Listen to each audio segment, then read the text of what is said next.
Uma placa retangular de vidro comum de 50 centímetros de comprimento e 20 centímetros de largura tem a temperatura elevada de 10 graus Celsius até 30 graus Celsius. Então, qual será a área final da superfície dessa placa?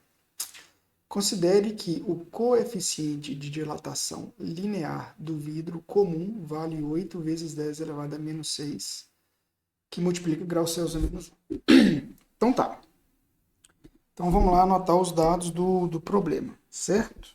Então, ó, é uma placa retangular de vidro comum de 50 centímetros de comprimento e 20 centímetros de largura. Então, vamos lá, os dados aqui, né? Certo? O comprimento inicial, vou chamar de C0, que é 50 centímetros, certo?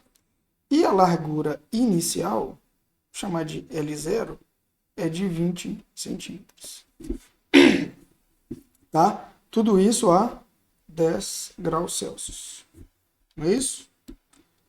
Beleza. Depois,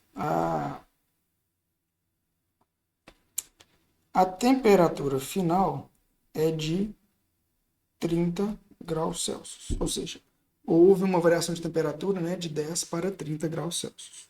Tudo bem? E aí ele pergunta, né? Qual é a área final dessa placa, considerando que o coeficiente de dilatação linear do vidro vale 8 vezes 10 a menos 6 graus Celsius a menos 1. Então, o alfa do vidro, que eu vou chamar assim, é 8 vezes 10 elevado a menos 6, não é isso? Graus Celsius a menos 1, tá? Então vamos tentar entender aqui o que esse problema está dizendo, né? Bom, nós temos então que A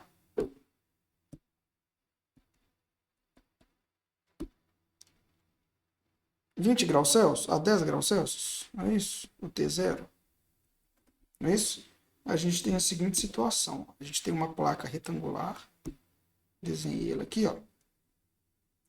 Então a gente tem uma placa nesse sentido, tudo bem? Onde isso aqui, chamar de L0, certo? Vale 10.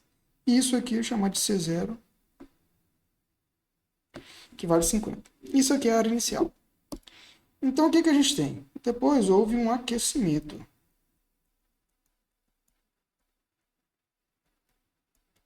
Não é isso? E aí, obviamente, o que aconteceu? Aconteceu o seguinte. Vou exagerar aqui um pouco, né? Isso aqui na temperatura final de 30 graus Celsius. Então, o que ocorreu? As dimensões lineares dessa caixa se dilataram. Consequentemente, a área dessa caixa também aumentou, certo? Então, aqui a gente teria a área inicial e aqui a área final. Tudo bem? Então, devido ao aquecimento, ocorreu um ΔA, ou seja, uma variação na área. Tranquilo aí? Então, a gente está tratando esse problema. Esse problema, né, se trata de uma dilatação superficial, certo? Em duas dimensões, né? Uma dilatação em duas dimensões. Beleza? E aí a gente sabe o seguinte, né? A dilatação superficial, não é isso? E aí a gente sabe que para calcular a dilatação superficial, nós temos o seguinte: o ΔA, que é a dilatação superficial, é diretamente proporcional à área inicial, ao coeficiente de dilatação superficial, que a gente chama de beta, vezes a variação de temperatura. Tudo bem? Então, esse beta aqui, ó, é o coeficiente de dilatação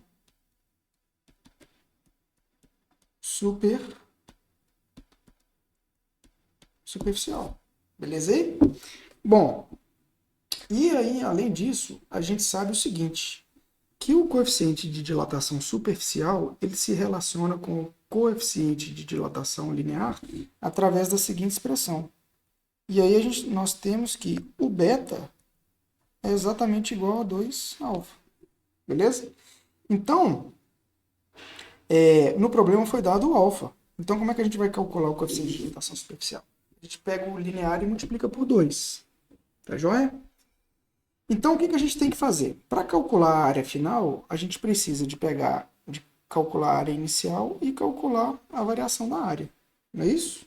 Então, o que a gente vai fazer? Vamos primeiro calcular a área inicial, tá? Então, ó, cálculo da área inicial. Beleza? Vou chamar de A0. Então, A0, nesse caso, como é que vai ser? Vai ser o comprimento inicial vezes a largura inicial. Observem que os dois estão dados em centímetros, não é isso? Isso. Então, a área inicial, como é que vai ser dada? Por comprimento inicial, 50. Vezes largura inicial, 20. Isso aqui vai dar exatamente 1000 centímetros quadrados. Isso é a área inicial. Beleza aí? Bom, agora eu tenho que calcular o coeficiente de dilatação superficial. Então, cálculo de beta.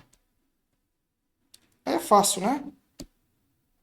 O beta do vidro, não é isso? Vai ser igual a 2 vezes o alfa do vidro. O alfa do vidro foi dado, que é 8 vezes 10 a menos 6.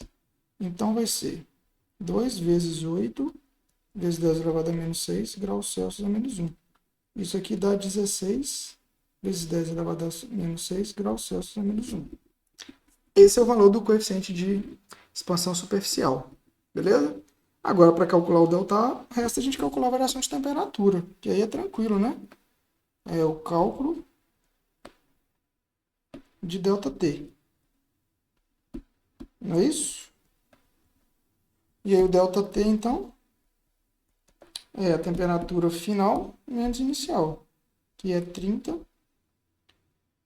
menos 20, que dá 10 graus Celsius. Não é isso? Não, desculpa, né? A temperatura inicial é 10. Então, aqui vai ser 30 menos 10, que dá 20 graus Celsius. Beleza aí? Tá joia. Então, o que eu vou fazer? Eu vou escrever tudo em notação científica. O 1000 é exatamente 10 elevado a 3 centímetros quadrados. Beleza? 1,6 vezes 10 elevado a 6, eu posso falar que isso aqui é 1,6 vezes 10 elevado a menos 5 graus Celsius a menos 1. Tá? Deixa eu escrever aqui embaixo, aqui, ó, para não ficar bagunçado, para não gerar dúvida aqui. Então, deixa eu deslocar isso aqui um pouquinho para baixo.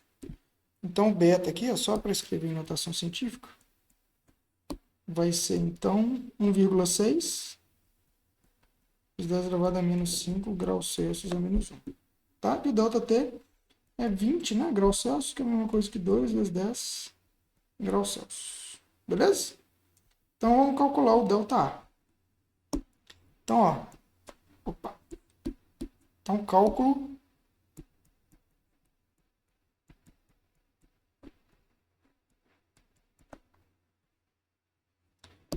vamos lá, o ΔA é igual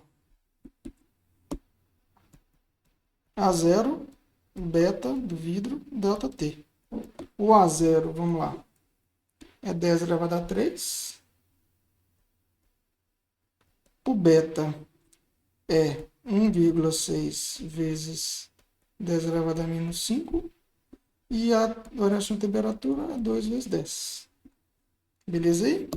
Então, ó, o ΔA vai ser igual a 1,6 vezes 2. Isso aqui dá 3,2. Não é isso? Agora eu pego, ó, 10 elevado a 3 vezes 10 elevado a menos 5 dá 10 elevado a menos 2. Vezes 10 dá 10 elevado a menos 1. Não é isso? Então, isso aqui, ó, vezes 10 elevado a menos 1. Que isso aqui dá exatamente 0,32, né? Se a área inicial é em centímetros quadrados, obviamente a variação da área é em centímetros quadrados. Beleza? Ó, então esse é o nosso ΔA. Mas no problema pede a área final, certo? Então,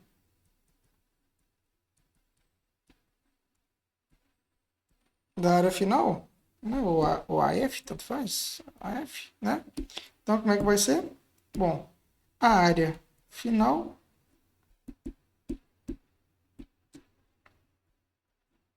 é dada pela área inicial mais a variação da área. Então, quanto que dá isso aí? A área inicial dá 1.000, não é isso? Mais 0,32. Isso aqui dá 1.000,32 centímetros quadrados. Então, essa é a nossa área final. 1.000,32 centímetros quadrados. Beleza? Então, esse é o problema. Isso aí é a resposta, né? Do problema em questão. Tá joia?